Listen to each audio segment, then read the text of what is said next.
आता हे लास्ट हा का इथे पुढं कुठे नेणार नाही तुम्हाला.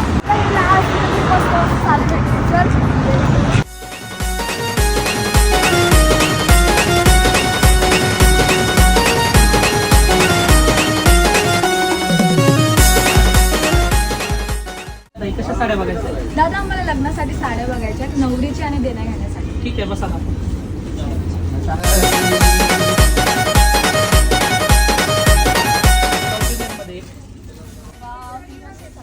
दादा याची प्राइस काय? बाहेर घ्यायला गेलं तर 5,000 रुपये. आपल्याकडे तुम्हाला फक्त 2200 रुपयामध्ये. दोन घ्या. किती? दोन घ्या. दादा मला ही पाहिजे. दादा मला ही पाहिजे. दादा ही पाहिजे मला.